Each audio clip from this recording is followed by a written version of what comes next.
Voilà donc pour notre dernière lecture d'évangile du temps de l'Avent et du temps de Noël. En fait, nous faisons une inclusion puisque nous lisons exactement la suite du premier évangile que nous avons lu, c'est-à-dire les tout premiers versets du premier chapitre de Saint Marc, puisque le deuxième dimanche de l'Avent, nous avons lu le chapitre 1, les versets 1 à 8, et là nous lisons dans le même chapitre 1, les versets 7 à 11. Donc des tout petits passages d'évangile. Et celui-là, eh bien, nous décrit le baptême de Jésus, scène que nous connaissons bien sûr. Voici cet évangile.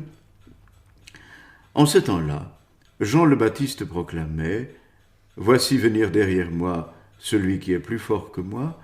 Je ne suis pas digne de m'abaisser pour défaire la courroie de ses sandales. Moi, je vous ai baptisé avec de l'eau, lui vous baptisera dans l'Esprit Saint. » En ces jours-là, Jésus vint de Nazareth, ville de Galilée, et il fut baptisé par Jean dans le Jourdain. Et aussitôt, en remontant de l'eau, il vit les cieux se déchirer, et l'Esprit descendre sur lui comme une colombe. Il y eut une voix venant des cieux, « Tu es mon Fils bien-aimé, en toi je trouve ma joie. »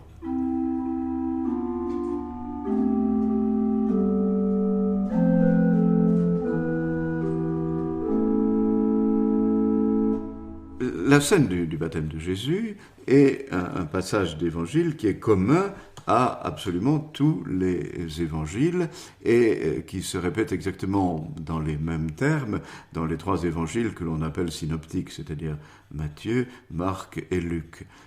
Chez Saint Jean, la scène n'est pas racontée directement, mais il y a les mêmes traits qui nous sont rapportés de manière indirecte.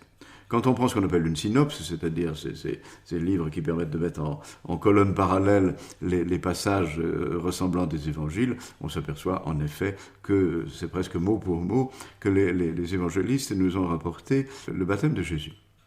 Mais la différence, c'est que chez Saint Matthieu et chez Saint Luc, la scène du baptême de Jésus n'intervient qu'au troisième chapitre de leurs évangiles, c'est-à-dire après le récit de l'enfance de Jésus, alors que chez saint Marc, eh bien, la scène arrive dès le 8e verset du premier chapitre. Il faut peut-être se demander pourquoi. En fait, l'évangile de Marc représente une des rédactions les plus primitives de l'évangile. Et il commence au baptême de Jésus parce que cette scène du baptême est considérée comme le début de la vie publique de Jésus, le début de sa prédication. À l'époque où Marc rédige son évangile, on ne s'intéresse pas au fond vraiment à ce qui s'est passé avant. Mais il faut voir que très vite dans l'Église, il y a eu des divergences sur la personne de Jésus et tout un courant qui tendait à considérer que, en fait, Jésus était devenu fils de Dieu au moment du baptême, qu'il avait été en quelque sorte adopté par le Père au moment du baptême, en insistant évidemment sur cette parole que les trois évangélistes rapportent, « Tu es mon fils bien-aimé », qui est dite au moment du baptême. Pour les mentalités antiques, c'était beaucoup mieux, parce que l'idée de l'incarnation, c'est-à-dire que Dieu, le Verbe de Dieu, puisse devenir un petit enfant, puisse accepter toutes les déterminations de l'existence humaine, être enfant, c'est-à-dire celui qui ne parle pas, grandir comme un homme grandit, avec les limitations que ça suppose, c'était insupportable pour les mentalités antiques. Et du coup, Matthieu, dans sans doute ce qui était la deuxième rédaction de son évangile, c'est-à-dire l'évangile grec de Matthieu, et Luc, ont rajouté ces prologues qui insistent sur la réalité d'abord de la naissance de Jésus et qui donnent à cette naissance de Jésus déjà les traits de la présence du Verbe de Dieu lui-même, dans l'humanité. Les mages viennent bien reconnaître dans le petit enfant de la crèche, celui qui est, c'est le sens symbolique des présents, le grand roi, le vrai Dieu, et aussi celui qui va mourir pour le salut des hommes. Dans l'évangile de Saint Luc, c'est assez évident aussi, avec les annonces de l'ange au moment de la naissance du Sauveur, et puis aussi l'annonce faite au berger. Marc, à l'époque où il écrit son évangile, la question ne se posait pas. Et il a même l'air de supposer que les gens qui lisent son évangile en savent déjà pas mal sur Jésus, parce que Jésus arrive comme ça. En ce temps-là, parut Jésus venant de Nazareth en Galilée sur les bords du Jourdain. Voilà, Jésus. Bon, il n'a pas dit avant qui était ce Jésus, il est là. Et en revanche, sur les bords du Jourdain, sa mission se dessine. Alors si on pense ces quelques versets, parce que c'est finalement un texte extrêmement court, qu'est-ce que nous y lisons ? Chez les trois évangiles synoptiques, le baptême de Jésus est précédé par le récit de la prédication de Jean-Baptiste, et en particulier cette affirmation de Jean-Baptiste, comme quoi lui baptise, mais que le baptême de Jean-Baptiste n'est pas le baptême définitif. Il vient derrière moi, celui qui est plus grand que moi. Moi, je baptise dans l'eau, lui vous baptisera dans l'Esprit Saint. C'est-à-dire que Jean-Baptiste fait comprendre à ses auditeurs que ce que va apporter celui qui vient derrière lui sera bien plus que cet appel à la conversion symbolisé par le baptême de Jean. Donc Jésus vient de Nazareth, ville de Galilée. Vous voyez, Marc n'explique absolument pas pourquoi Jésus vient de Nazareth et ne se préoccupe pas de savoir si Jésus est né à Bethléem, ce qui est une question importante, pourtant aussi bien pour Matthieu que pour Luc, puisque Jésus étant désigné comme le Messie, descendant de David, c'est bien à Bethléem qu'il doit naître. La question ne se pose pas au moment où Marc rédige son évangile. Si je prends le texte, il y a plusieurs mots, sans vouloir faire encore une exégèse savante, il y a plusieurs mots qui sont intéressants. Quand Jésus remonte de l'eau, on nous dit que les cieux, c'est bien traduit dans le missel, se déchirent. Schizomenous, dans le texte grec. C'est un verbe très fort.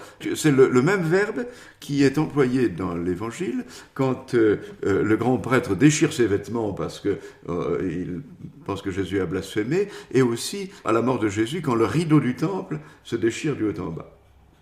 Bon, on peut y voir une simple coïncidence. Il y a peut-être quand même l'idée que Jésus arrivant, les cieux s'ouvrent à nouveau. C'est-à-dire que ce ciel qui était fermé à cause du péché de l'homme, voilà que la seule arrivée de Jésus le déchire, à nouveau, les cieux sont ouverts, et du coup, la voix du Père peut se faire entendre. Alors, les paroles du Père sont très intéressantes. Il dit deux choses. Celui-ci est mon fils, o agapetos, le bien-aimé. Le mot grec, vous savez qu'en grec, il y a plusieurs mots pour désigner l'amour.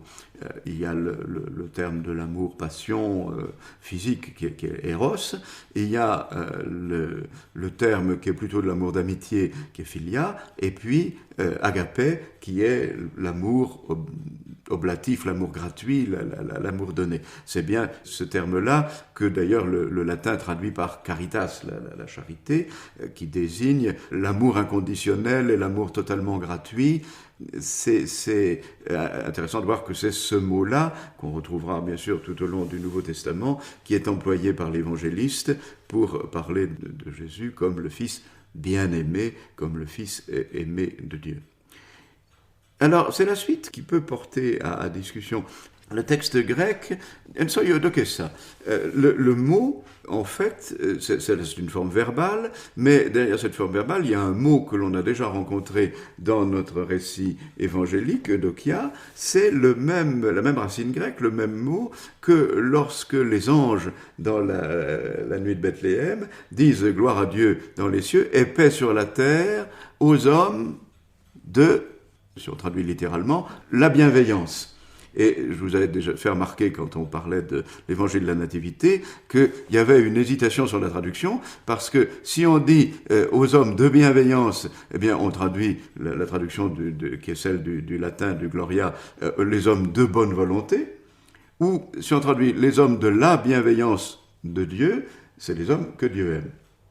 Et je ne comprends pas, j'avoue que je ne comprends pas pourquoi les traducteurs du missel actuel ont fait le choix de traduire « Celui-ci est mon fils bien-aimé, tu es mon fils bien-aimé, en toi je trouve ma joie ». Je ne vois pas bien où se trouve l'idée de joie dans ce terme grec. Le latin traduisait in comici bene complacui, en qui je me suis complu, en qui j'ai mis ma bienveillance. Je ne vois pas pourquoi dans le Gloria on traduit les hommes que Dieu aime, et là on traduit en qui j'ai mis ma joie. Vous me direz que c'est chipoter sur les termes, mais je ne trouve pas cette traduction très, très justifiée, hormis que le sens global, évidemment, est très clair. Celui-ci, le Christ, est vraiment le bien-aimé de Dieu.